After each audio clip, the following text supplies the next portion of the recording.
On कीर्तन लोग हैं ना, कुछ कोई बात नहीं। हरे कृष्णा माता जी, दंडवत प्रणाम। हरे कृष्णा सुखदेव दंडवत प्रणाम। मंगलाचरण। हाँ जी। ओम नमो भगवते वासुदेवाय।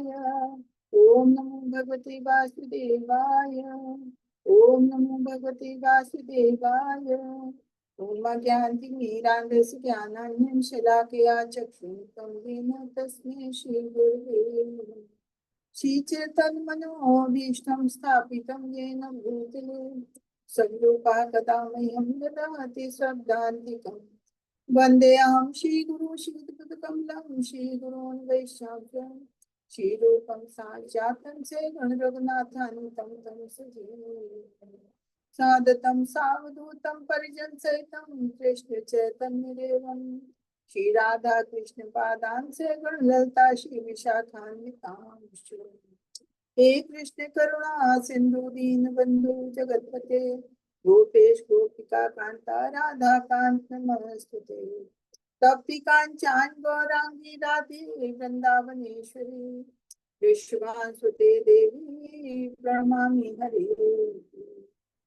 नमः विष्णुपदाय कृष्ण पृष्ठाय भूतले श्रीमती भक्ति वेदांत स्वामी इति नाम। नमस्ते सरस्वती देवी गौरवाणी प्रचारिणी निर्विशेष शून्यवादी पाश्चात्य दिशितारिणी।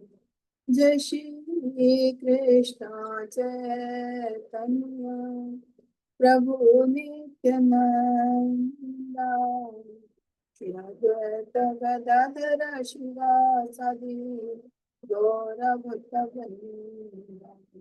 हरे कृष्णा कृष्ण कृष्ण हरे हरे हरे रामा राम हरे हरे हरे कृष्ण कृष्ण कृष्ण हरे हरे हरे राम राम राम हरे हरे हरे कृष्ण कृष्ण हरे हरे हरे राम राम राम हरे हरे। हरे कृष्णा सभी को सादर प्रणाम। तो आज 3 बजे की क्लास में आप सबका स्वागत है। शेयर करते हैं।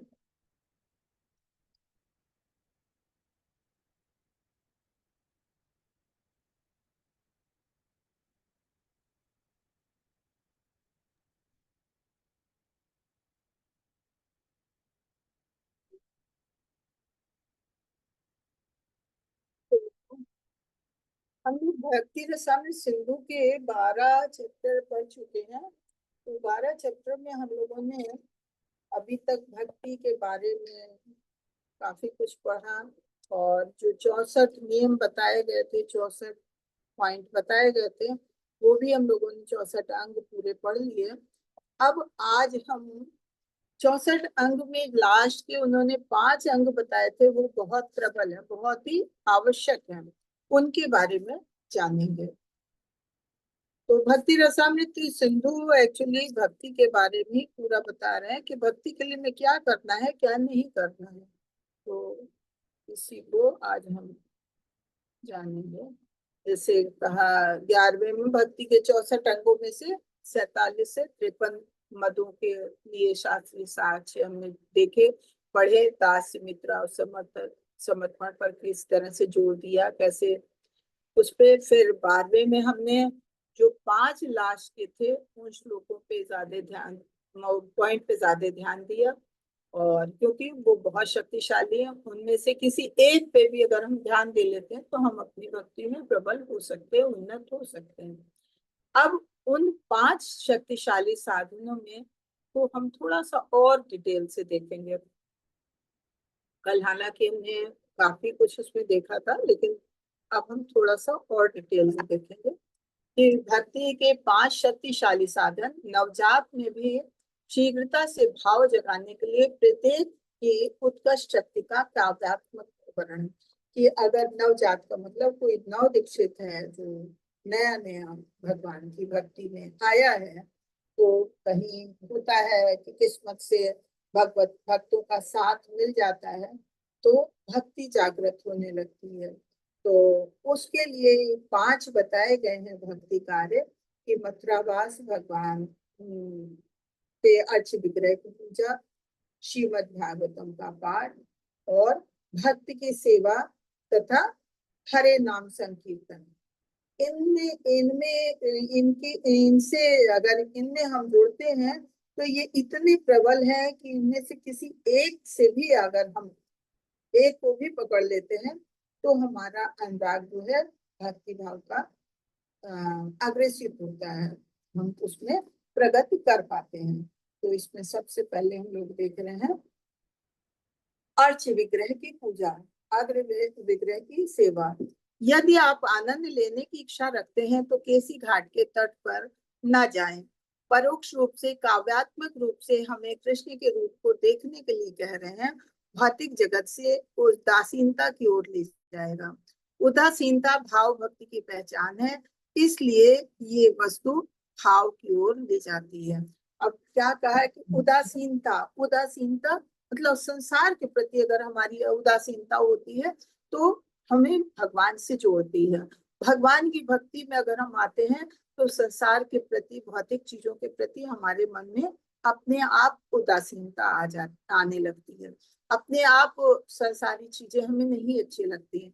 जब हम भक्तों के साथ बैठते हैं और उनके कीर्तन और भजन में भाग लेने लगते हैं तो कुछ दिन हम अगर लेते हैं तो अगर हम किसी ऐसे सांसारिक फंक्शन को अटेंड करते हैं जहाँ ये फिल्मी गाने आने चल रहे हैं, नृत्य चल रहा है, तो उसमें हमारी अरुचि होने लगती है, हमें उसमें आनंद नहीं आता है जितना हमें भगवान के कीर्तन और भजन सुनने में आता है। जितना उनकी जो भक्तों से हम भगवान की लीलाओं के वगैरह को सुनते हैं, जितना आनंद उसमें आता है उतना फिर हमें उसके प्रति उदासीनता होने लगती है। ये सांसारिक चीजों के प्रति हमें तब लगता है कि यही म्यूजिक हम पहले सुनते थे, हमें कितना अच्छा लगता था, लेकिन अब हमें उसके प्रति उदासीनता होती है, हमें अच्छा नहीं लगता। इसका मतलब ये है कि हम, हमारा भाव जो है, जिसमें भी, अगर हम अपनी बात नहीं कर रहे हैं, जिसमें भी ये भाव जगता है तो ये पता चलता है कि अगर उदासीनता आने लगी सांसारिक चीजों के प्रति, इसका मतलब है कि भगवान के प्रति आपकी रुचि बढ़ रही है। तो यहाँ रूप गोस्वामी जो है परोक्ष रूप में ऐसी बात कर रहे हैं कि यदि आप आनंद लेने की इच्छा रखते हैं तो केसी घाट के तट पर न जाएं। कहने का मतलब क्या है कि आनंद का मतलब सांसारिक आनंद, वो काव्य रूप में इस बात को कह रहे हैं। जैसे कभी कभी ना कोई बात काव्यात्मक रूप में कही जाती, कहना कुछ चाहता है इंसान लेकिन किस तरह से कह रहा है।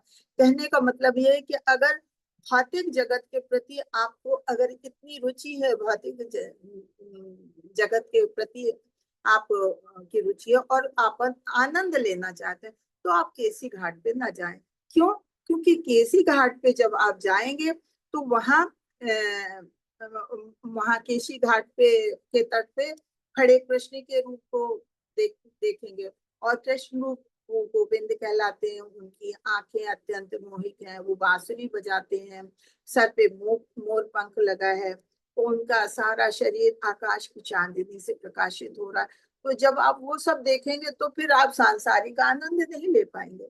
तो कहने का मतलब ये है कि जब आप वास्तविक आनंद लेना चाहते हैं तो आपको किसी घाट पे जाना चाहिए कि वहां भगवान के दर्शन करें और भगवान की सुंदरता का भाव, भगवान कितने सुंदर लग रहे हैं कि वो खड़े हैं, मधुर बांसुरी बजा रहे हैं और उनकी आंखें इतनी सुंदर हैं, कमल नयन है, उनके पांव एकदम कमल की तरह है, कोमल है, सर पे मोर पंख लगा हुआ है, शरीर है उनका कहते हैं सांवले, वो सांवले भी नहीं है, उनका एक नीला अलग ही रंग है जो बहुत ही सुंदर है। और वो भी चांदनी के उसमें चमक रहा है। तो उस चीज को आप देखेंगे तो वो वास्तविक आनंद मिलेगा। तो उसके लिए वो रूप गोस्वामी काव्यात्मक रूप से कह रहे हैं कि अगर वास्तविक आप आनंद लेना चाहते हैं तो आप किसी घाट पे ना जाएं। कहाँ जाएं? फिर सांसारिक चीजों में जाएं, भौतिक जगत की तरफ जाएं। लेकिन उनका कहने का वास्तविक अर्थ ये है कि आप अगर वास्तविक आनंद लेना है तो आपको भगवान से जुड़ना चाहिए। क्यों? क्योंकि अगर भगवान से आप जुड़ेंगे, भगवान के अर्च विग्रह को देखेंगे और भगवान की सुंदरता को देखेंगे, तो फिर आप क्लबों सिनेमा घर, नृत्य आयोजन या धूम्रपान है, मद्यपान है, ऐसी जो अवांछित चीजें हैं, जो सांसारिक चीजें हैं, इन सब से आपका मन हटने लगेगा और इन सब से आपको मुक्ति मिल जाएगी। तो फिर आपका ये, अगर किसी को इस सांसारिक इन चीजों में आनंद आता है तो फिर तो उन्हें भगवान से मिलने में आनंद आएगा ही नहीं। लेकिन जिसका भगवान को देख के, और भगवान भगवान तो इतने सुंदर हैं कि फिर और चीजें उसके आगे फीकी लगने लगती, फिर भौतिक जगत के प्रति उदासीनता होने लगती है। और भौतिक चीजों के प्रति उदासीनता का मतलब है कि आप में भगवान के प्रति भाव जग गया है। तो ये अर्च विग्रहों के लिए जो ये रूप गोस्वामी है, ये एक काव्यात्मक ढंग से इस बात को कह रहे हैं। इसका मतलब ये नहीं है कि हमको फिर वहां नहीं जाना चाहिए। और रूप गोस्वामी इसके लिए और बातें भी कहते हैं कि अप्रत्यक्ष रूप से भौतिकतावादी समाज मैत्री और प्रेम की संगत की भर्तना करती है भगवान की भक्ति। और अगर कोई भी इन सब चीजों के प्रति आकृष्ट होता है तो वो भौतिक कल्मशों को विकसित करने के लिए उसके फिर उधर ही उसका प्रयास होता है और उसके लिए आयोजन करता है। लेकिन अगर भगवान की, राधा कृष्ण की मूर्तियों का दर्शन करने लगेगा और उसमें खो जाएगा तो फिर ये भौतिक संगत के ये प्रयास जो है वो सब फिर बेकार के दिखने लगते हैं, ये सब चीजें बेकार लगने लगती। तो रूप गोस्वामी अपने श्लोक में इस तरह से कह रहे हैं कि जैसे ऊपर से वे मैत्री और प्रेम संगत को की प्रशंसा कर रहे हैं, मतलब भौतिक चीजों की प्रशंसा कर रहे हैं, और मूर्ति की या भगवान की, गोविंद के दर्शनों की निंदा कर रहे हैं। लेकिन ये रूपात्मक अलंकारिक भाषा है उनकी, काव्यात्मक भाषा है, जो ये कह रहे हैं कि अगर आपको वास्तविक आनंद लेना है तो आप किसी के तट पर ना जाएं। तो इसका वास्तविक भाव यही है कि यदि कोई भौतिक मैत्री, प्रेम और समाज की बेहूदगी को भुलाना चाहता है तो उसे भगवान के अर्च विग्रह के साक्षात दर्शन करना चाहिए। और फिर आगे बढ़ते हैं श्रीमद् भागवतम का श्रवण। श्रीमद् भागवतम के श्रवण के लिए हमने अभी कल भी जाना था कि भागवतम ऐसा ग्रंथ है कि जिसके बारे में हम लोगों ने ये भागवतम का पहले कैंटो के पहले अध्याय का ही ये तीसरा श्लोक है। निगम कल्पतरोर्गलितं फलम शुक्ल पादम रतद्रव संयुतम पिबत भागवतम रसमालम मुहुरहो रसका भूभाव का। तो इसके बारे में कल हमने जाना था कि भागवतम क्या है। भागवतम जो है फलों के, जैसे कि किसी वृक्ष का, कल्पतरु वृक्ष का, कल्पतरु वृक्ष क्या है जहां से आपकी सारी इच्छाएं पूरी होती, वहां का भी पका हुआ फल है कि पका हुआ फल तो वैसे ही मीठा होता है, और वो भी कैसा, शुक मुखाद अमृत द्रव संयुतम, कि तोते तोते की टोंट जहां लग जाती है तो उसका स्वाद तो अमृत तुल्य और भी स्वादिष्ट हो जाता है। तो ये इस तरह का ये भागवतम ऐसा है कि उसकी उसका रस अगर आप कानों से पियोगे तो आपका मन इतना आनंदमय हो जाएगा कि आपको उसके आगे फिर कोई और ग्रंथ, कोई और पुस्तक पढ़ने की आवश्यकता ही नहीं है। ऐसी पुस्तक है। तो उसको कहा ही, कल हम लोगों ने पढ़ा था, ग्रंथ क्या है? ग्रंथ वही है जो हमें आध्यात्मिक उन्नत की तरफ ले जाए। और उसमें भी श्रीमद् भागवतम, तो ये तो उस फल की तरह से है कि जैसे किसी पेड़ से फल तोड़ा जाता है, वो डायरेक्ट जमीन में न गिरने दिया जाए, बल्कि कोई पेड़ की डाल पे चढ़ा हुआ है, वो तोड़ेगा, फिर दूसरे को पकड़ाएगा कि वो कहीं नीचे ना गिर जाए, वो सावधानी से पकड़ेगा, फिर वो नीचे टोकरी में सावधानी से रखेगा। तो वो फल जो है वो कितना स्वादिष्ट होगा कि उसमें कहीं दाग नहीं होगा। पका हुआ फल है, मीठा फल, और वो भी सुखदेव गोस्वामी के मुख से निकला हुआ, तो बहुत ही स्वादिष्ट है। तो स्वादिष्ट क्या मतलब? स्वाद का मतलब ऐसा ही नहीं है कि आपको मीठा खट्टे स्वाद को देखिए। स्वादिष्ट का मतलब है कितना आनंद प्रदान करने वाला। तो श्रीमद् भागवतम ऐसा ग्रंथ है कि जो हमको हर तरह से आनंद प्रदान करने वाला है, एक पके हुए फल की तरह, जो कि तोते की चोंच से लगा हुआ फल है। तो ऐसा फल कितना अच्छा होगा। फिर आगे पढ़ते हैं, मूर्ख मित्र श्रीमद् भागवतम को सुना और जीवन के 4 लक्ष्यों का उपहास उड़ाएगा। कि जो लोग मूर्ख लोग हैं, वो तो श्रीमद् भागवतम में कोई वो रखेंगे ही नहीं दिलचस्पी। उनके लिए क्या है, जैसे ये कर्म कांड है, वेदों में कर्म कांड लिखे गए हैं कि किस कार्य के लिए क्या कार्य के, किस कौन सा यज्ञ किया जाए, किस सिद्धि के लिए हमारा क्या काम नहीं को, मतलब सकाम कर्मों के लिए कर्म कांड किए जाते हैं।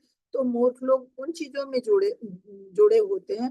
तो उनके लिए तो ये सब चीजें कूड़े के समान है। उनको, वो तो श्रीमद् भागवतम को समझ भी नहीं सकते हैं। वो तो इनका खाली उपहास उड़ाने वाले हैं। उनको क्या चाहिए? धर्म, अर्थ, काम, मोक्ष, उन चीजें 4 लक्ष्य हैं उनके।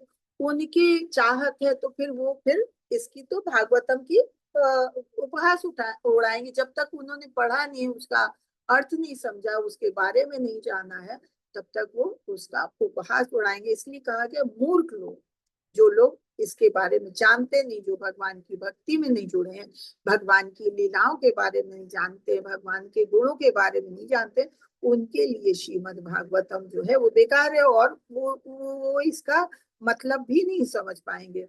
और ऐसे लोग क्या करते हैं कि सीधे 10वें स्कंद में पहुंच जाते हैं, और फिर 10वें स्कंद की लीलाएं जब पढ़ते हैं तो उनकी समझ के बाहर होती है। जब भगवान का असली रूप ही नहीं जाने हैं, तो फिर अगर 10वें स्कंद में आके भगवान की लीलाओं का वर्णन पढ़ेंगे तो वो उनकी समझ के बाहर होगा। और फिर वो उनके पास बस एक ही वो रहता है कि भगवान का उपहास उड़ाना। तो इसलिए ये भी कहा है, जैसे हमने कल पढ़ा था, कि इसको एक परंपरा के द्वारा सुनना चाहिए। कि जैसे फल को तोड़ते हैं, कि ऊपर से तोड़ा, एक ने तोड़ा, दूसरे को दिया, दूसरे ने पकड़ा, फिर तीसरे ने उसे टोकरी में रखा। ऐसे ये गुरु परंपरा है कि जैसे जो ज्ञान पहले भगवान ने ब्रह्मा जी को दिया, ब्रह्मा जी ने नारद जी को दिया, नारद जी ने व्यास देव को दिया, इस तरह से ये जो परंपरा के थ्रू ज्ञान आता है, तो वो इसी तरह से हमको भागवतम का भी अध्ययन करना चाहिए। कि भागवतम के हमें, जैसे लोग कहते हैं कि 10वें स्कंद में भगवान की लीलाओं का वर्णन है, तो 10वें स्कंद में अगर डायरेक्ट पहुंचते हैं, तो जैसे मूर्ख लोगों के लिए बताया कि वो लोग नहीं इसका मतलब समझ पाएंगे, वो चीज है। इसलिए हमको अगर भागवतम पढ़ना है, सुनना है, तो उसके लिए यही बताया गया है हमें परंपरा के द्वारा। कि मतलब हम पहले पहला स्कंद पढ़ेंगे, पहले स्कंद का के सारे एक एक करके चैप्टर पढ़ेंगे, पाठ पढ़ेंगे, उनके श्लोक पढ़ेंगे। उसके बाद जब हम उसको समझ लेंगे पहला स्कंद, तब हम दूसरे स्कंद में जाएंगे, दूसरे स्कंद का एक एक चैप्टर करके पढ़ेंगे, तब हम तीसरे में जाएंगे। तब हम भगवान के बारे में जानेंगे, असलियत क्या है, पूरी कहानी जानेंगे।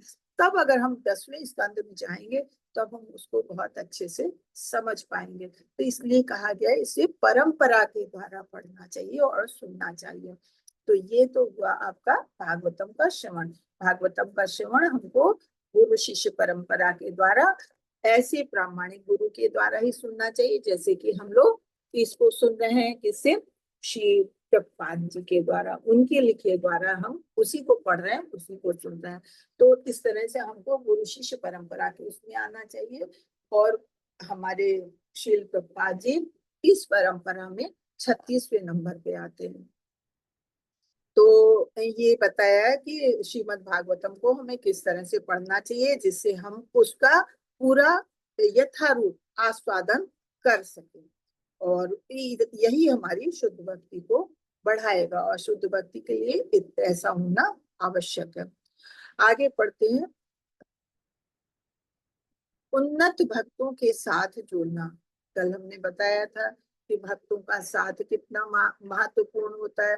उन्नत भक्त मतलब प्रामाणिक जो शुद्ध भक्त हैं, उन लोगों के साथ जुड़ना। उन लोगों के साथ जुड़ेंगे तब हम भगवान के बारे में जानेंगे, वही हमें सही मार्ग दिखाएंगे। हम अगर डायरेक्ट चाहे भक्ति करें कि हम सीधे भगवान को जान जाए, हम नहीं जान सकते, क्योंकि हम अभी तक पढ़ते आए हैं कि अगर कोई हम भगवान के भक्तों से मिलते हैं, वही हमें सही मार्ग दिखाते हैं कि हमें भगवान के साथ, भगवान की पूजा करनी है, अर्ची विग्रह के साथ हमें क्या करना चाहिए, क्या नहीं करना चाहिए।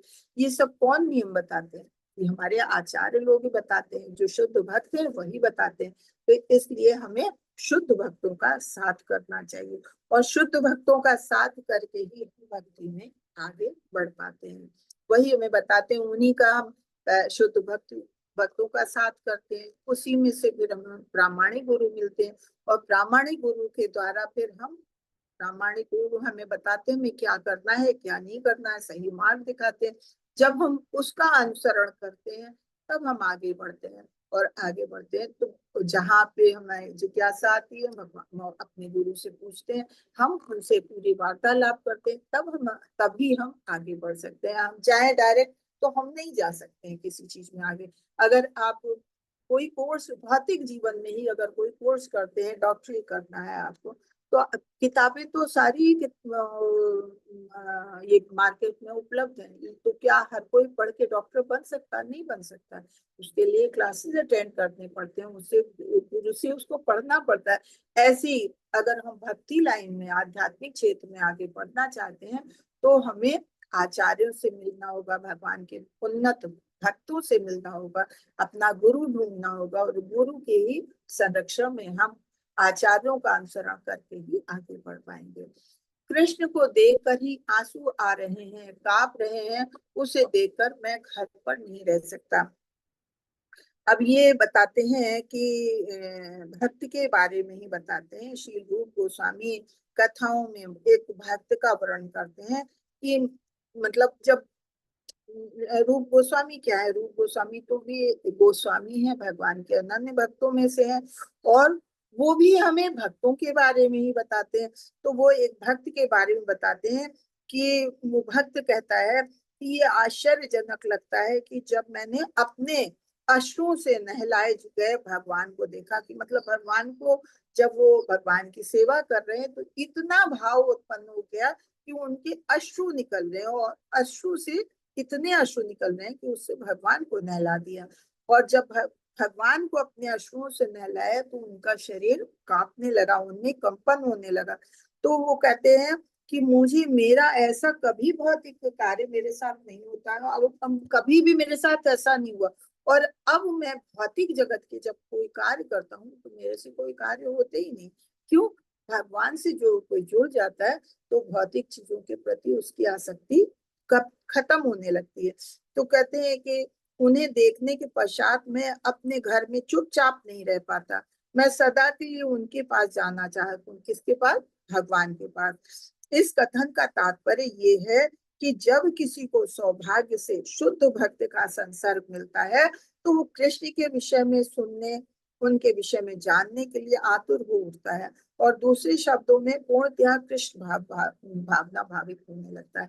ये होता है भक्तों का साथ का असर, कि अगर भक्तों का साथ मिलता है तो भगवान की जो लीलाओं का वर्णन सुनते हैं, भगवान की महिमाओं का गान सुनते हैं, कीर्तन सुनते हैं, तो इतना असर होता है कि भौतिक चीजों के प्रति आसक्ति अपने आप खत्म होने लगती है।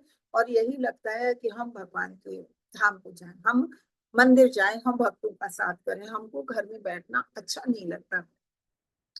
इसी प्रकार कह रहे हैं, महामंत्र के श्रवण और कीर्तन के विषय में एक कथन है कि कहा जाता है संतगण कृष्ण के निरंतर यशोगान करने वाले भक्त नारद के हाथों की वीणा के झंकृत तारों को सुने। जब भगवान नारद के हाथ की झंकृत वीणा को सुनते हैं तो कहते हैं कि वही धुन हमेशा अब कानों में प्रविष्ट हो चुकी है और मुझे बस उसी चीज का आभास होता है। और मुझे हमेशा परम पुरुष कौन, भगवान, भगवान की उपस्थित का निरंतर आभास होता है। जब मैंने ये नारद मुनि के वीणा के तार सुने, तब से मुझे मेरा मन इतना बदल गया कि मेरे कानों में हमेशा वही तारों की धुन सुन घूमती है और मुझे हमेशा हर जगह भगवान की उपस्थित का ही आभास होता है।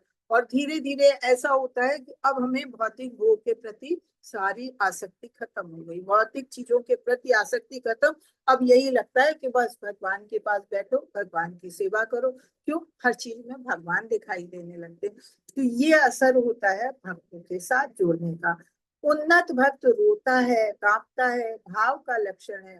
विरक्ति भौतिक जीवन के प्रति उदासीनता, अव्यार्थ काल काल कालत्वम, एक क्षण भी व्यर्थ नहीं गया, तीव्र उत्सुकता। ये भक्त जब भक्ति में आ जाता है ना, जब भक्तों का साथ करता है और भक्ति में आ जाता है, तो फिर उसमें ये भाव आ जाते हैं कि फिर उसे फिर कोई और चीज अच्छी नहीं लगती है और उसमें भाव जगने लगते हैं भगवान के प्रति। और ये भौतिक चीजों के प्रति विरक्ति आने लगती है, कोई चीज अच्छी नहीं लगती है। यही लगता है कि बस अब क्या, भगवान के पास ही रहना, भगवान के जब पास जाओ, वही कीर्तन करें और वही भगवान की चीजों को देखें, वही सुने, वही सब अच्छा लगने लगता है। और दुनिया अच्छी नहीं लगती है, सांसारिक चीजें बिल्कुल बेकार लगने लगती हैं। तो ये है। उसमें फिर ये लगता है कि अगर सांसारिक चीजों के बीच में होते हैं तो लगता है हमारा समय बर्बाद हो रहा है, समय बर्बाद करना अच्छा नहीं लगता है। हरि नाम संकीर्तन, अच्छा हरि नाम संकीर्तन भी कहाँ, आप भगवान के भक्तों के बीच में ही होंगे तभी संकीर्तन सुनेंगे। तो वहां वही की ये बता रहे हैं कि नारद मुनि कृष्ण की महिमा गाते हुए जब वीणा के तार बजाते हैं तो मेरे हृदय में प्रवेश हो रहे और मैं सभी आसक्तियों से रहित हो जाता हूँ। तो भौतिक चीजों के प्रति आसक्ति अपने आप समाप्त हो जाती है। नारद मुनि का कीर्तन सुनने से भौतिक भोग के लिए सभी आसक्तियों से रहित हो जाता हूँ। ये एक भाव का लक्षण है, भगवान की भक्ति का एक भाव का लक्षण है। फिर पांचवा है मथुरा में रहने वाले। हमने मथुरा धाम का भी कल पढ़ा था, पहले भी पढ़ा, फिर कल भी पढ़ा कि मथुरा धाम का क्या वो है कि श्री रूप गोस्वामी क्या वर्णन करते हैं कि मैं यमुना नदी के तट पर खड़े भगवान का स्मरण करता हूँ। वे कदम के वृक्षों के बीच में अत्यंत सुंदर लगते हैं। यहाँ उद्यानों में अनेक पक्षी चहचहा रहे हैं। वे सभी स्मरण मुझे सदैव सौंदर्य और आनंद की दिव्य अनुभूति प्रदान करते हैं। ये यमुना नदी के किनारे जब भगवान वो जाते हैं तो उन्हें वहां चहचहाते पक्षी दिखते हैं और वहाँ अच्छे अच्छे फूलों के उद्यान दिखते हैं। तो वहां पे जो आनंद आता है तो वो आनंद की अनुभूति कहीं और नहीं होती। बस वृंदावन को याद करने से भाव जल्दी पैदा हो सकता है कि वास्तव में निवास करने के बारे में क्या कहा जाए। ये खाली वृंदावन के स्मरण मात्र से, जैसे ये खाली स्मरण कर रहे हैं कि यमुना नदी के तट पे खड़े हैं, उसका खाली स्मरण कर रहे हैं, तो उसी में उनको एहसास होता है कि कदम के वृक्षों के बीच में कितना सुंदर लग रहे हैं भगवान। और जहाँ उद्यान, इतने सुंदर सुंदर उद्यान है, पक्षी चहचहा रहे, तो ये खाली स्मरण मात्र से इतना असर होता है। रूप गोस्वामी द्वारा वर्णित मथुरा मंडल और वृंदावन की अनेक अनुभूति भक्तों को होती है। जो भक्तों को होती है, सॉरी। मथुरा जिले के 84 वर्ग मील के अंतर्गत यमुना स्थान यमुना नदी के तट पर इतने सुंदर ढंग से स्थित है कि एक बार वहां जाने वाला एक भौतिक जगत में फिर इस भौतिक जगत में फिर लौट कर नहीं आना चाहेगा।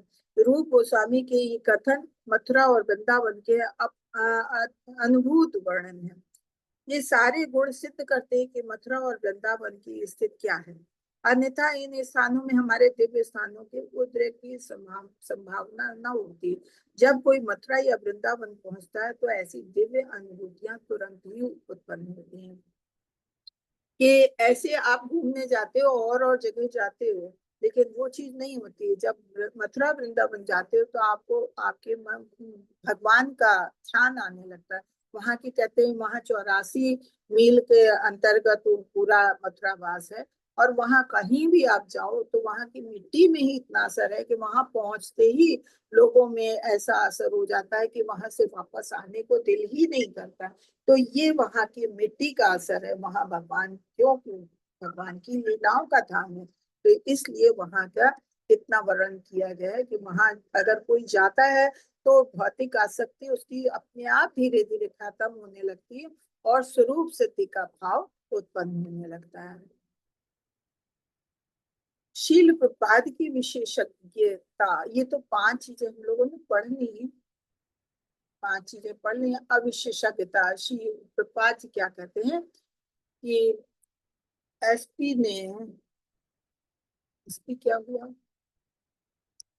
शील प्रपात ने इन 5 स्तंभों पे अपना इस्कॉन, ये शील प्रपात जी ने ये जो 5 हमने अभी पढ़े हैं इन्हीं पे अपना इस्कॉन खड़ा किया है। वो कहते हैं कि भव्य अर्च विग्रह की पूजा, दूसरा दैनिक श्रीमद् भागवतम की क्लास, तीसरा भक्तों का संग, चौथा नाम संकीर्तन सुबह और शाम, फिर पांचवा मायापुर और वृंदावन की सॉरी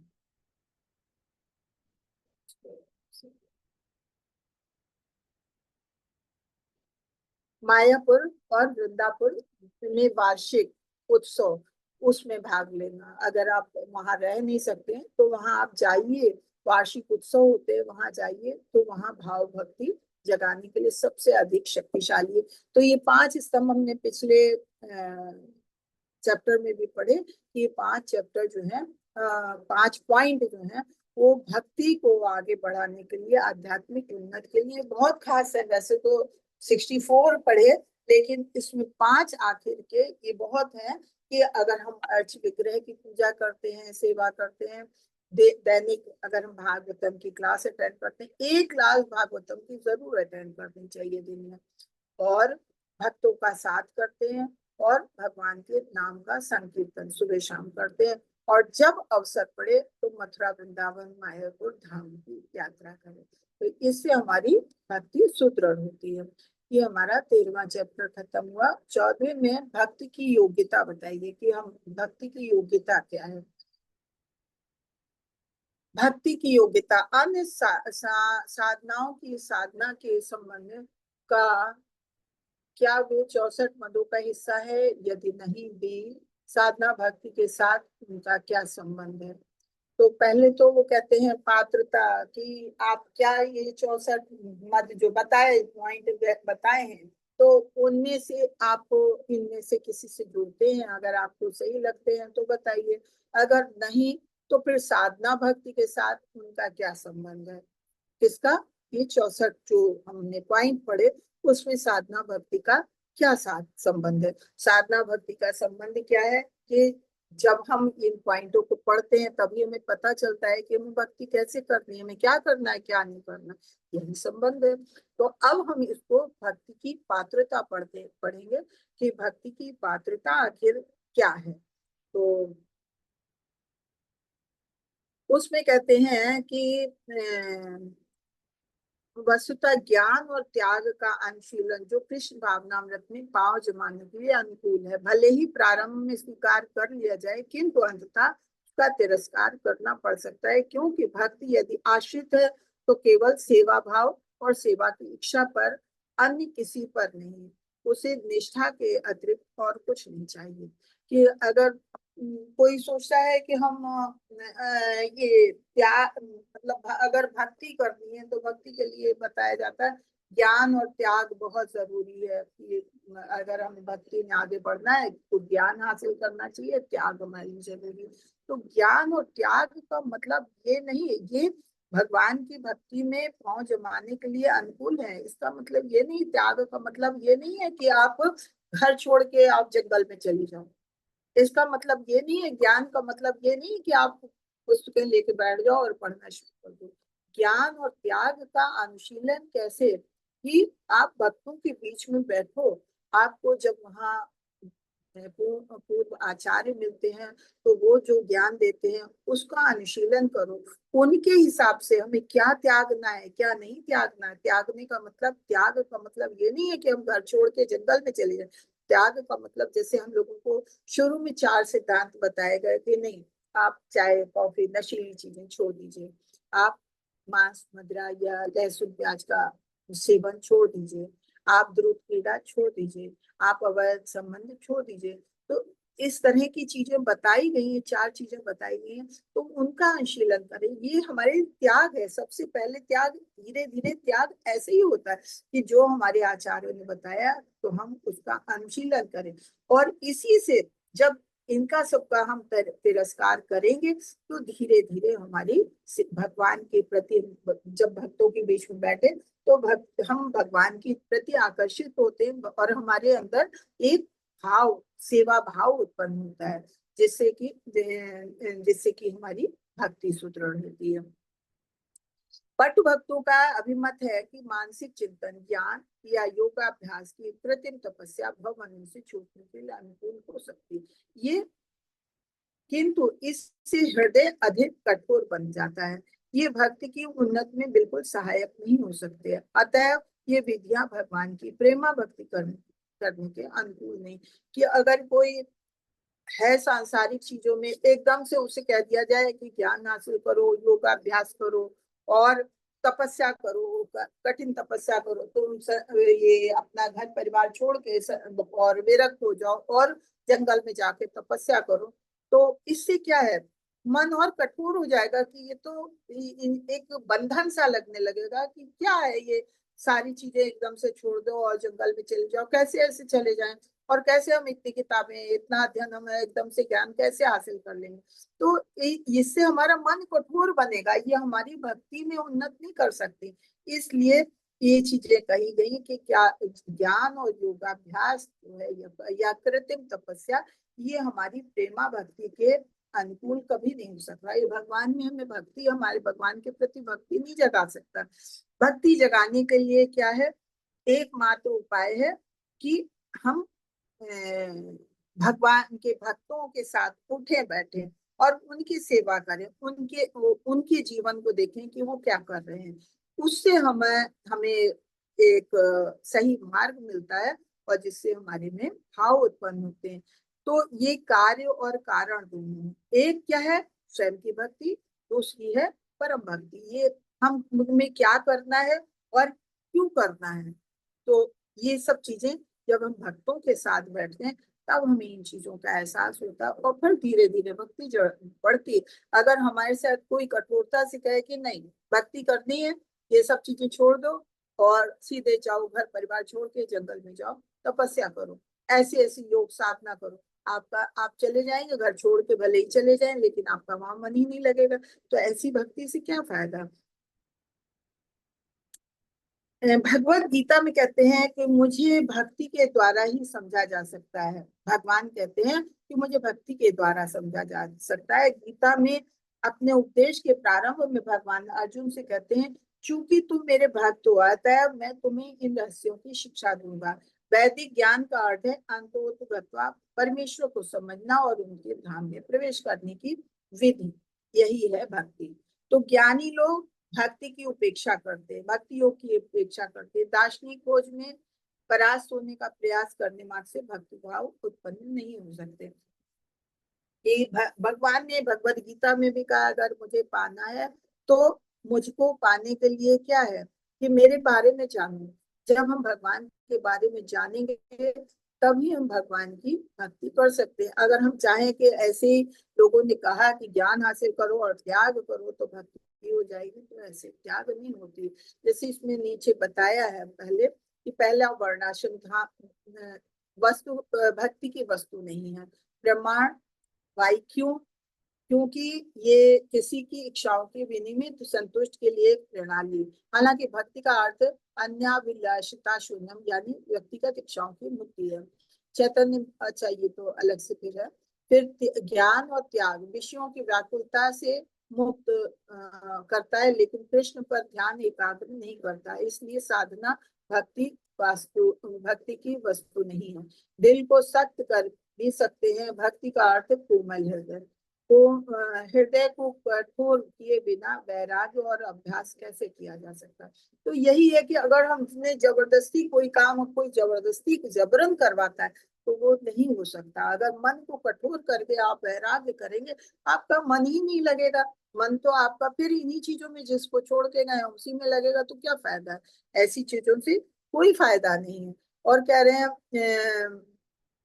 ये श्रीमद् भागवतम के 11.20.9 में कहते हैं कि एक के लिए अनुशंसित कृष्ण भावनामृत नहीं। पता नहीं, अभी इसके बारे में बाद में पढ़ेंगे।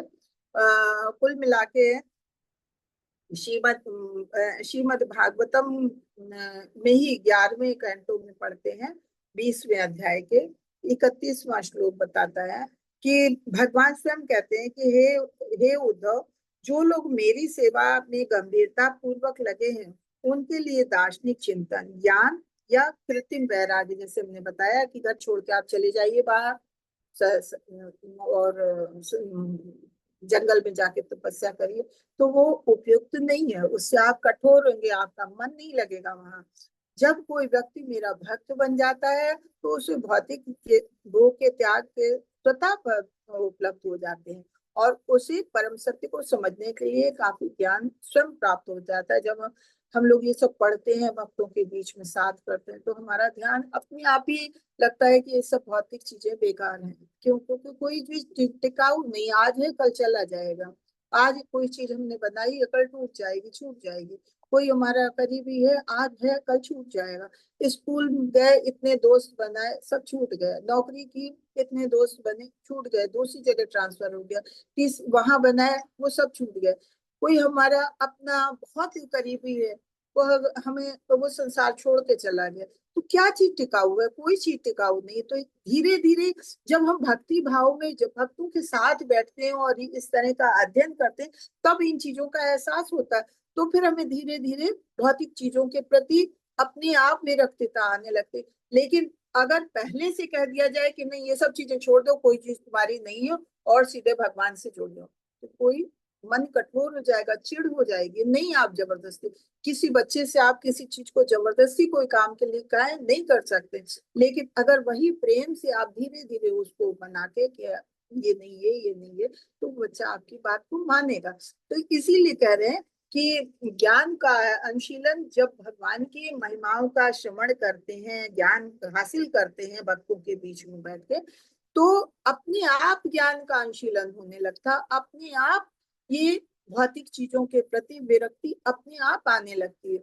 और फिर भक्ति ऐसी चीज है कि जब भक्ति की प्रगति की परीक्षा यही समझिए कि जब आपके मन में भौतिक चीजों के प्रति विरक्ति आने लगे, तब आप समझिए कि हाँ, आपकी भक्ति प्रगाढ़ हो रही है। और ऐसा भक्त कभी अंधकार में नहीं रह सकता। क्यों? क्योंकि उस पे भगवान की विशेष कृपा होती। भक्ति किसी को आसानी से नहीं मिलती।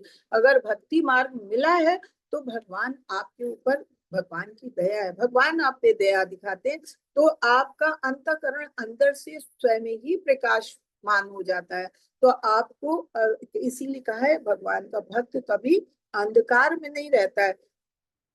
और इसी में उपदेश देते हुए भगवान आगे कहते हैं कि मेरे भक्तों को सकाम कर्म, तप, दार्शनिक ज्ञान के अनुशीलन, वैराग्य, योगाभ्यास, दान या अन्य समस्त पूर्ण कर्मों के से प्राप्त होने वाले लाभ स्वतः प्राप्त हो जाते हैं। जो भगवान की भक्ति करता है तो उसको ये सब चीजें कहते हैं, ये कहते हैं जो योग से 8 सिद्धियां लोग प्राप्त करते हैं, इतना कठिन योग करके वो सिद्धियां तक भगवान के भक्तों को स्वयं प्राप्त हो जाती है। अगर भगवान से जुड़ जाता है तो उसको सकाम कर्म करने की आवश्यकता ही नहीं। उसकी जो चाहत होती है भगवान, जो चाहत का मतलब ये नहीं कि हम चाहे हवेली, हम भगवान की से जो चाहेंगे तो भगवान की भक्ति चाहेंगे, तो जो भगवान की भक्ति करता है तो भगवान हमारी आवश्यकताओं को स्वयं पूरा करते हैं। हमको फिर कहने की आवश्यकता नहीं होती है कि हमको क्या चाहिए। और हम चाहेंगे, अगर हम अपनी चाहत रखते हैं तो हम तो भौतिक चीजों के प्रति लालायित रहते हैं, तो भौतिक चीजों की कामना करेंगे। भौतिक चीजों की कामना करने का मतलब कि हम भगवान से जुड़े ही नहीं।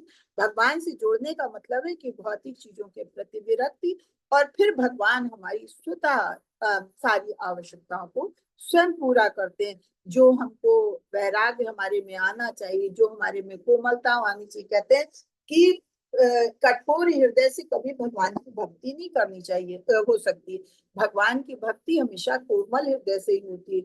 जो भगवान का भक्त होता है वो हमेशा दूसरों के प्रति बहुत दयालु होता है, बहुत कोमल होता है। वो दूसरों, जैसे भक्ति भावना दूसरों में जगाना चाहता है। जो अज्ञानी है वो उल्टी सीधी बातें भी बोल देते हैं, लेकिन उनको भी वो सहन करके फिर भी वो चाहता है कैसे न कैसे हम इसके मन में भक्ति भाव जगाएं।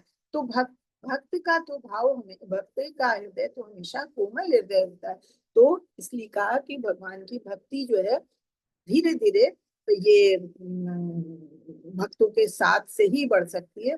भक्तों की सारी वस्तुएं उपलब्ध रहती हैं, फिर भी वे मेरी भक्ति के अतिरिक्त तो कुछ नहीं चाहते। यदि कोई भक्त किसी भौतिक लाभ की या स्वर्ग प्राप्त की या कोई आध्यात्मिक लाभ जैसे वैकुंठ की प्राप्त की इच्छा करता भी है तो मेरी अहद की कृपा से उसकी इच्छाएं सरलता से पूरी हो जाती। तो जो अगर भगवान की भक्ति में आता है तो एक तो सबसे बड़ी बात कि जो भगवान का शुद्ध भक्त होता है उसे किसी चीज की इच्छा ही नहीं होती। जैसे कि हम लोगों ने अभी तक पढ़ा है कि उनके द्वार पे मुक्ति खड़ी रहती है, लेकिन वो मुक्ति की भी अभिलाषा नहीं करते। भगवान के भक्त तो चाहते हैं कि बस हमको कहीं भी रखो, लेकिन हमारे में भगवान की भक्ति जागृत होनी चाहिए। भगवान, हम आपकी सेवा में लगे रहे बस, और कुछ नहीं। लेकिन फिर भी अगर कोई इच्छा होती है तो भगवान पूरी करते हैं। जैसे हमने कल कहानी बताई, ऐसे भक्त ऐसे से भक्त हैं कि भगवान की भक्ति के आगे उन्हें कुछ नहीं दिखता। लेकिन क्या है, पत्नी अड़चन डाल रही है, वहां तुम तो हमेशा भक्ति में लगे रहते हो, तो क्या हम भक्त तुम्हारे, अगर भगवान ने इतनी शक्ति है तो हमें क्यों नहीं दे देते हैं एक संतान। तो उन्होंने भगवान से कहा कि भाई हमें तो कुछ नहीं चाहिए, लेकिन पत्नी की वजह से हमारी भक्ति में बाधा आती है और वो आपके लिए हमें ताने देती, वो हमें नहीं बर्दाश्त होते। तो हमें अपने लिए नहीं, लेकिन पत्नी को शांत करने के लिए एक संतान दे दो। तो भगवान ने तुरंत दी। तो वही कहते हैं कि अगर भक्त के, वैसे तो भक्त के मन में कोई भौतिक चीजों की चाहत होती ही नहीं, लेकिन अगर कभी किसी चीज की इच्छा भगवान के आगे रखता है तो भगवान उसको बहुत सरलता से पूरी कर देते हैं। वस्तुतः कृष्ण भावनामृत विकसित हो जाने पर भौतिक गुरु के प्रति लिप्त रहता, कभी नहीं रहता। प्रामाणिक गुरु के आदेशानुसार नियमित भक्ति करते रहने पर ऐसी मनोवृत्ति से बहुत जल्दी छुटकारा मिल जाता, बहुत जल्दी। हम देख रहे हैं मंदिर में कितने लोग हैं सब कुछ छोड़ छोड़ के, और भगवान के मंदिर में भगवान की सेवा के लिए आ रहे हैं। उनका भी परिवार है, लेकिन नहीं, सब कुछ छोड़ छोड़ के चले आ रहे हैं। तो फिर रूप गोस्वामी कहते हैं कि मनुष्य को चाहिए कि भौतिक इंद्रिय भोग में लिप्त न रहकर कृष्ण से संबंधित हर भोग वस्तु को ग्राह्य समझे कि हर चीज किसकी है, भगवान की है। उदाहरणतः भोजन करना आवश्यक है और हर व्यक्ति अपनी स्वानेन्द्रिय के तुष्ट के लिए सुस्वादु भोजन चाहता है। अतएव इस दशा में अपनी जीव की नहीं अपितु कृष्ण की तुष्टि के लिए सुस्वादु भोजन तैयार करें, भगवान को अर्पित करें। ये वैराग्य है कि जब भगवान के प्रति जुड़ते जाते हैं तो वैराग्य ऐसे आता है कि क्या, कि हमारी अपनी की तुष्टि नहीं, हमें, हर इंसान को अपनी जीव के स्वाद की चीजें चाहिए होती हैं। लेकिन जब भगवान की भक्ति में आ जाता है तो फिर उसमें अपने स्वाद के लिए नहीं लगता है ये बहुत अच्छी चीज है, हम भगवान के लिए बनाए। कहीं बहुत अच्छी खीर देखी, नहीं हम भगवान के लिए अच्छी सी खीर बनाए और भगवान को खिलाए, तो भगवान को हम बना के अर्पित करते हैं। ये चीज वैराग्य कहलाती है। और फिर जो भगवान को अर्पित किया गया वही भोजन हम ग्रहण करें, जो भगवान को नहीं ग्रहण किया वो हमें ग्रहण नहीं करना है। कहीं भी जाए, कितना भी कोई कहे, नहीं, हमारा ये परित्याग है। हम जो है, जो भगवान को नहीं अर्पित की जाती वो चीज हम नहीं खा सकते, जो भगवान खाते हैं वही हम खाते हैं। ऐसा ऐसे वैराग्य से ही मनुष्य अपनी इंद्रियों की मांग को पूरा कर सकता है। कि खीर आपको भी अच्छी लगती है, लड्डू आपको भी अच्छा लगता है, गुलाब जामुन आपको भी अच्छा लगता है, लेकिन नहीं, बाहर हमारा ये सब खाने को मन नहीं होता। ये चीजें बहुत अच्छी हैं, तो क्यों ना हम भगवान को अर्पित करें, हम बना के भगवान को अर्पित करें और फिर भगवान का प्रसाद हम ग्रहण करें, तो भगवान भी खाएंगे और हम भी, इससे हमारी भक्ति भाव भी बढ़ता है और हमको हमारा जीव को भी स्वाद मिलता है। लेकिन अगर हम वही चीज अपनी जीव की स्वाद के लिए, अपनी इंद्रियों की तुष्टि के लिए करते हैं, तो वो भक्ति के खिलाफ है। भगवान की सेवा के लिए स्वीकार करता है, व्यक्तिगत इंद्रिय तृप्ति के लिए नहीं। इन दृष्टि से संबंधित होने के कारण स्वीकार करता है, बिना लगाव के स्वीकार करता है, कृष्ण को अर्पण करने से शुद्ध हो जाता है। जैसे एग्जाम्पल है, जैसे कृष्ण को स्वादिष्ट व्यंजन प्रदान करता है और स्वयं की इंद्रियों को भी तुष्ट करता है, हम स्वतंत्र रूप से वो निर्माण नहीं कर पाते जो कृष्णा चाहते हैं। तो यही है कि हम जानते हैं ये चीजें अच्छी हैं, लेकिन हमें अपनी पुष्टि के लिए नहीं, हमें भगवान के लिए तैयार करनी चाहिए और भगवान को अर्पित करनी चाहिए। और भगवान का प्रसाद हम ग्रहण करें तो हमें भी स्वाद मिलता है और भगवान की, और इसमें हमें आनंद का भी एहसास होता है कि हाँ, हमने भगवान को दिया, भगवान के लिए किया, तो ये हमें अच्छा लगता है। प्रत्येक भौतिक वस्तु से कतराने निर्विशेष वाले भले ही कठोर तप करें, किंतु वे भगवान की सेवा करने के अवसर से वंचित रह जाते हैं, अतएव उनका वैराग्य सिद्धि के लिए पर्याप्त नहीं होता। ऐसे दृष्टांत मिलते हैं जहाँ भक्ति से रहित कृत्रिम वैराग्य अपना कर कोई निर्विशेषवादी पुनः गिर गया और भवबंधन के प्रति आकृष्ट हो गया है। आज भी ऐसे बनावटी वैरागी जो कहने के लिए सन्यासी है, ऊपर ऊपर का दावा करते हो, पर आत्मा आत्मा सत्य है, भौतिक जगत मिथ्या है। इस तरह भौतिक जगत त्याग का कृत्रिम रूप से दिखावा करते हैं, किंतु भक्ति तक न पहुंच न सकने के कारण वे लक्ष्य को प्राप्त नहीं कर पाते। वो पुनः परोपकार और राजनीतिक संघर्ष जैसे भौतिक कार्यों में लौट आते हैं। तो तथाकथित सन्यासियों के ऐसे बहुत से उदाहरण मिले जिन्होंने जगत को मिथ्या कह के छोड़ दिया, किंतु पुनः वे भौतिक जगत में आ गए, क्योंकि वे भगवान के चरण कमलों की शरण ग्रहण की थी। और जैसे हमने बताया शुरू में कि तपस्या त्याग ये नहीं त्याग है कि हम घर को छोड़ के चले गए जंगल में तपस्या करने। ऐसे लोग जो होते हैं, या निर्विशेषवादी जो भगवान के रूप को मानते ही नहीं, भगवान को नहीं मानते, उन्होंने कहा हम त्याग करते हैं, हम भक्ति का अनुशीलन करेंगे और भगवान के लिए हम जो है, हम तो सब कुछ हमने छोड़ दिया, सांसारिक चीजें छोड़ दी और हम जंगल में चले गए। लेकिन आपने त्याग तो किया, लेकिन आप जब वहां गए तो आपकी इंद्रियां फिर, क्योंकि आपने अपनी इंद्रियों को कहीं लगाया तो है नहीं, तो फिर आपकी इंद्रियां फिर बलवती होने लगी और आप हर चीज की इच्छा होने लगी कि ऐसा खाना चाहिए, ऐसा पहनना चाहिए। धीरे धीरे फिर से आप, क्योंकि आप भगवान से नहीं जुड़े हैं, भगवान की भक्ति में नहीं आए, आप भले ही त्याग करके आपने घर छोड़ दिया, आप संसार से दूर जाके जंगल में रहने लगे, लेकिन भगवान से तो जुड़े नहीं है, आपने अपनी इंद्रियों को तो कहीं लगाया नहीं, तो इंद्रियां फिर से बलवती हो जाती है। तो ऐसे सन्यासी जो हैं वो फल्गु वैरागी कहलाते हैं। और ऐसे लोग कभी भगवान को नहीं प्राप्त कर सकते, क्योंकि उनकी फिर वहां इंद्रियां जो है बलवती होती और फिर वो वापस धीरे धीरे संसार में, भौतिक संसार में फिर लौट आते। भले ही फिर वो दिखाएं कि हम परोपकार कर रहे हैं, राजनीतिक कार्य कर रहे हैं, ये कर रहे हैं, वो कर रहे हैं, लेकिन वो चीजें फिर रजोगुणी हो जाती है, वो भगवान की भक्ति में नहीं आती है। तो इस तरह से ऐसे लोग भगवान की भक्ति में नहीं आ पाते हैं। क्यों? क्योंकि उन्होंने भगवान की शरण तो ग्रहण नहीं की। इसलिए कहा गया कि अगर आपको भक्ति करनी है तो भगवान के चरणों की शरण लेना आपके लिए आवश्यक है। जो व्यक्ति भगवान की सेवा में काम आ सके उसका त्याग नहीं करना चाहिए। ये भक्ति का रहस्य अब ये बताया अस्वीकार करने का।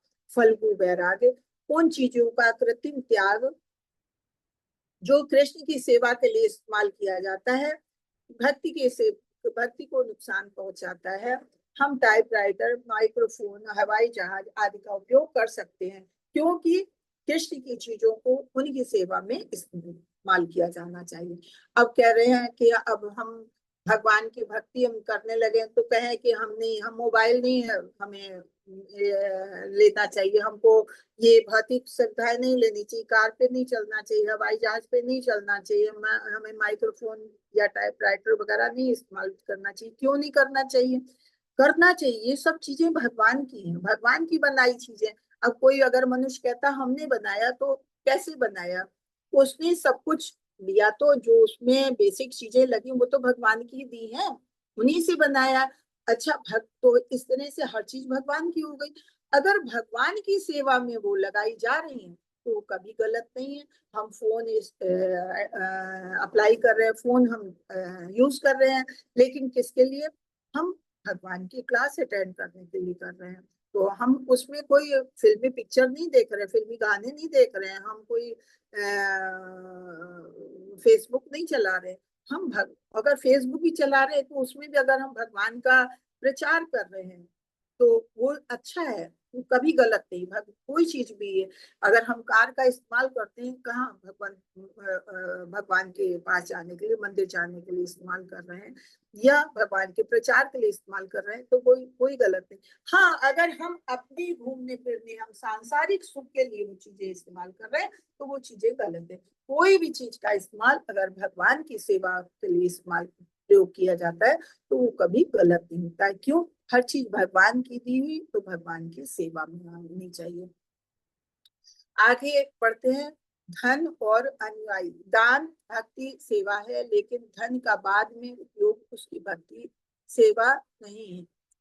दोनों के सतगुण दोनों के बहकावे में आने पर उसकी भक्ति सेवा ढीला पड़ जाएगा। सीधे भगवान के प्रेम का कारण नहीं बनता है, लेकिन कृष्ण का प्रेम इसका कारण बन सकता है। उदाहरण, शाकाहारी भक्त नहीं होते किंतु भक्त स्वयं शाकाहारी बन जाते हैं। तो स्कंद पुराण के शिकारी एक पूर्ण भक्त बन गया। तो इसमें आगे पढ़ते हैं। एक तो धन संग्रह का, कि धन संग्रह ये जो है वो चीज गलत है। अगर हम धन संग्रह करते हैं और भगवान की भक्ति में प्रयोग करते हैं, जैसे कि हमने रूप गोस्वामी का पढ़ा था कि रूप गोस्वामी जब अपनी नौकरी से रिटायर हुए, नौकरी छोड़ी, तो उन्हें बहुत धन मिला। उन्होंने आधा धन भगवान की भक्ति में लगा दिया, चौथाई धन उन्होंने अपने रिश्तेदारों में बांट दिया, चौथाई धन अपनी आपत्ति समय के लिए रखा। लेकिन वो जो बच रखा था वो भी सब उनके भाई के, भाई जब भक्ति में आना चाह रहे थे तो उनके मालिक ने उन्हें जेल में डाल दिया था, वहां से छूटने के लिए उसे इस्तेमाल किया। तो क्या सारा धन भगवान की भक्ति में इस्तेमाल हुआ? तो इसलिए बताते धन का संग्रह करना वैसे गलत है, लेकिन अगर धन का संग्रह करते हैं, कुछ भी करते हैं, भगवान की भक्ति में इस्तेमाल करते हैं तो वो उचित है। अगर भगवान की सेवा में नहीं उचित लगाया जा रहा है धन, खाली आप अपने ऐश आराम के लिए कर रहे हैं तो वो गलत है। सीधे कृष्ण के प्रेम का कारण नहीं बनता। भगवान अगर आप चाहे कि खाली ऐसा पैसा दान करके भगवान की भक्ति कर ले तो ऐसा नहीं हो सकता है। आपके मन में भक्ति भावना होनी चाहिए, तब आप भक्ति कर सकते हैं। और शाकाहारी भक्त नहीं होते किंतु भक्त स्वयं शाकाहारी बन जाते हैं। ऐसे बहुत सारे दृष्टांत देखे गए हैं कि भक्त कृष्ण भावना अमृत के अतिरिक्त अन्य किसी अभ्यास की आवश्यकता नहीं मनुष्य को नहीं होती। किसी और चीज के खाली जो भगवान के जो हमारे प्रामाणिक गुरु बताते हैं, आचार्य बताते हैं, उनका अभ्यास करने की आवश्यकता होती है। उनमें से कहते हैं देवताओं के सारे सद्गुण स्वयं विकसित हो जाते हैं। अगर भगवान की भक्ति में लग गए और आचार्यों का अनुसरण करने लगे तो अपने आप ये सारे गुण आ जाते हैं। जैसे कह रहे हैं कि भक्त शाकाहारी भक्त होते नहीं है, शुरू से नहीं है। जो लोग जानबूझकर शाकाहारी या अहिंसक बनने का अभ्यास करते, वे भले ही भौतिक दृष्टि से सद्गुणों में युक्त हों, किंतु ये गुण उन्हें भक्त बनने के लिए पर्याप्त नहीं होते। कि अगर शाकाहारी नहीं है और खाली भक्ति में आने के लिए, दिखाने के लिए जबरदस्ती छोड़ रहे हैं कि हम मांस छोड़ रहे हैं, हम शाकाहारी बन जाए, तो नहीं, वो संभव नहीं है। वो उनका मन फिर उसका उसमें जाएगा, मन मत लेगा। लेकिन अगर कोई भगवान की भक्ति में आ गया है तो वो स्वयं, उसका मन इन चीजों से विरक्त हो जाता है और वो स्वयं शाकाहारी बन जाते हैं।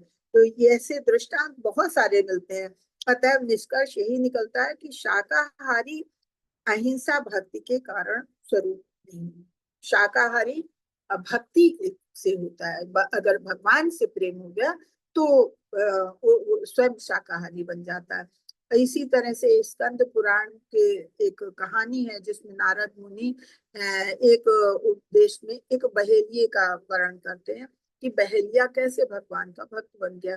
वो बहेलिया पूर्ण भक्त बन गया और वो एक चींटी तक को मारने के लिए तैयार नहीं होता है।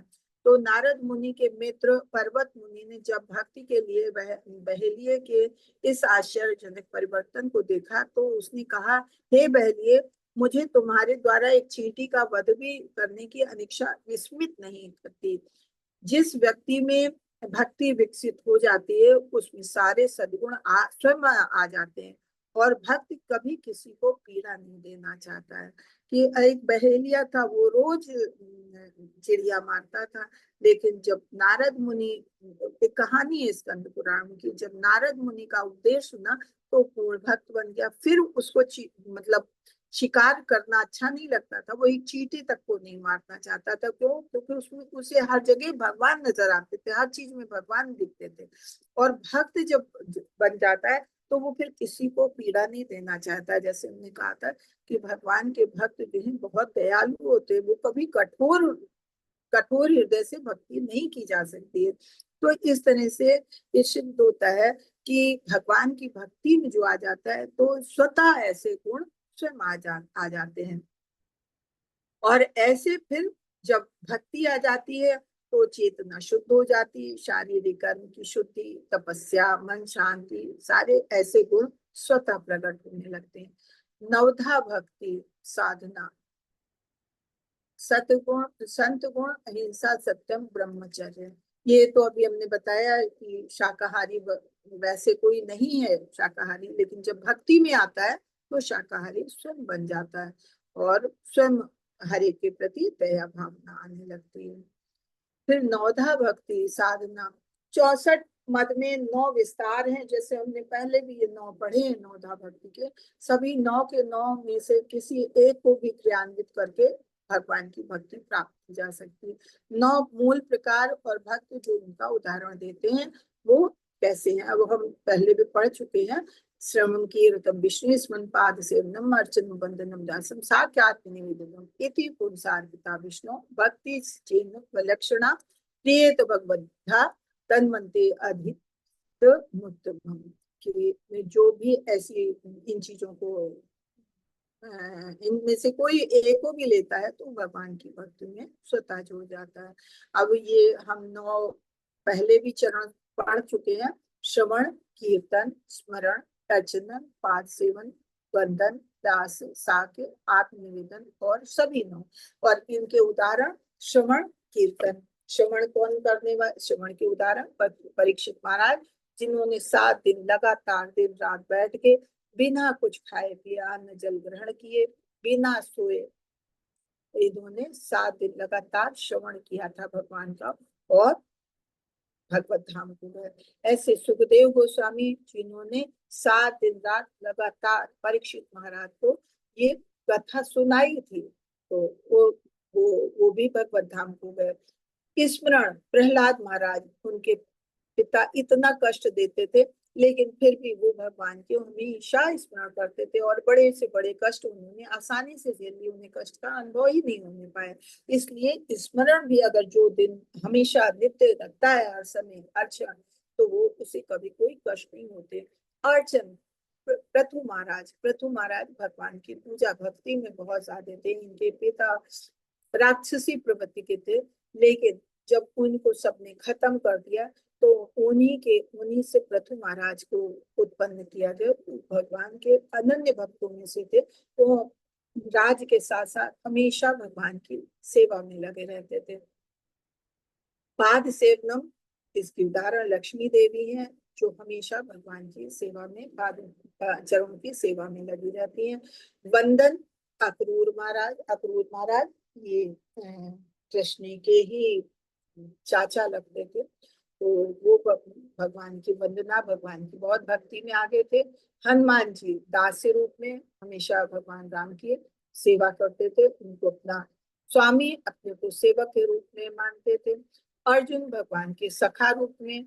बलि महाराज, उन्होंने अपना सब कुछ भगवान को अर्पित कर दिया था। कि उनका जब परीक्षा लेने आए तो उन्होंने अपना शरीर का थोड़ा थोड़ा मांस काट काट के दिया किसी पक्षी को बचाने के लिए, और जब नहीं हुआ तो उन्होंने पूरा का पूरा शरीर दान कर दिया। तो पूरी तरह भगवान को अर्पित अपने को कर दिया। ऐसे ये कहते हैं इनमें से कोई एक भी अपना लेता है तो भगवान की भक्ति में सुदृढ़ हो जाता है। लेकिन अम्बरीश महाराज ऐसे उदाहरण है जिन्होंने बहुत बड़े राजा होते हुए भी इन 9 चरणों को अपनाया। तो इनकी अलग ही कहानी है। तो इस तरह से हमारे आज 13 और 14 दो अध्याय पूरे हुए। अब ये बताइए, इसमें अगर किसी का कोई प्रश्न हो तो आप लोग प्रश्न कर सकते हैं। हरे कृष्णा। वाक्षाकल्पतरुभ्यश्च कृपा सिंधु एव च पतितानां पावनेभ्यो वैष्णवेभ्यो नमो नमः। अनंत कोटि वैष्णव भक्त वृंद की जय। श्री प्रभुपाद की जय। नामाचार्य श्री हरिदास ठाकुर की जय। हरे कृष्णा। हरे कृष्णा। माता जी, किसी का हैंड रेज तो नहीं है? हरे कृष्णा। फिर भी एक बार पूछ लेते हैं। हरे कृष्णा माता जी। हाँ प्रभु जी बोलिए। माता जी, लास्ट में जो था 13वें अध्याय में तीसरा और चौथा, थोड़ा सा वो दोबारा वो समझाएंगे? 13वें अध्याय में तीसरा चौथा कौन सा था? लास्ट था, लास्ट में। शेयर करते हैं।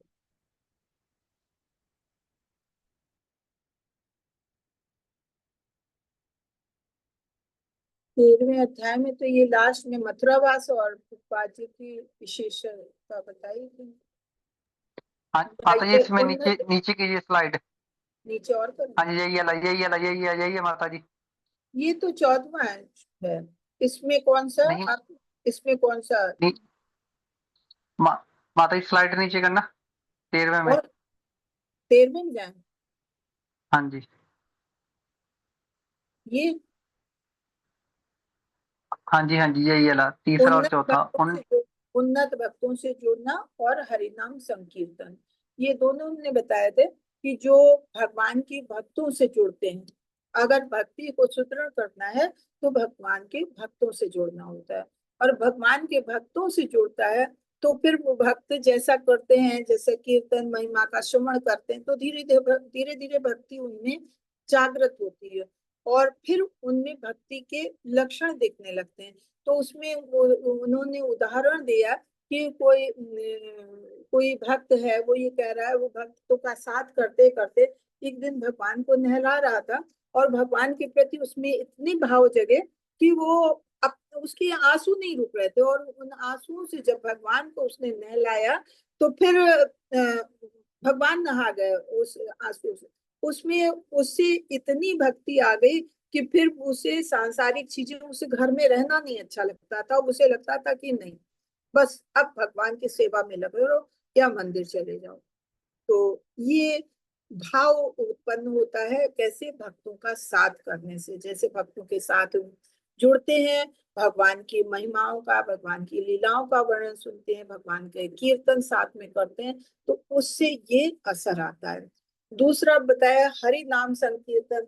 हरि नाम संकीर्तन भक्तों के साथ ही होता है और उससे भी असर होता है। तो कहते हैं, एक भक्त कहता है कि जब नारद मुनि भगवान की महिमा गाते हुए अपनी वीणा बजा रहे थे, तो उनकी वीणा की तार की धुन हमेशा कान में गूंजती रहती, और फिर बस यही लगता है कि हाँ, भगवान की महिमा का श्रवण करते रहो, भगवान के बारे में जानते रहो, भगवान के प्रति उनकी आसक्ति। तो इस तरह से उनकी भौतिक जगत के प्रति सारी विरक्ति हो गई, भौतिक चीजों के प्रति जो भी भोग की लालसा थी, आसक्तियां थी, वो सब समाप्त हो गई और खाली नारद मुनि के कीर्तन सुनने लगे से। तो ये बताया नाम संकीर्तन और भक्तों से जुड़ने का रहस्य। इनसे फिर धन्यवाद माता जी। हरे कृष्ण। हाँ, भौतिक चीजों के प्रति विरक्ति आ जाती है। हरे कृष्णा। हाँ जी, और किसी का कोई प्रश्न है क्या? हरे कृष्णा।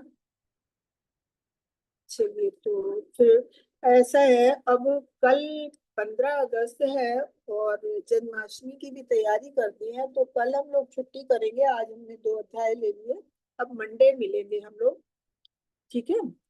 कल की छुट्टी करेंगे और मंडे मिलेंगे हम सब। हाँ मीनल माता जी, कुछ प्रश्न? मतलब ये कल नाइट डे है, मनाना है कि परसों नाइट मनाना है? नहीं, देखिए हम लोग तो इस्कॉन से जुड़े हैं, तो इस्कॉन वाले वैष्णव भक्त हैं और ये 16 को ही मनाएंगे, तो हम लोग तो 16 को ही मनाएंगे।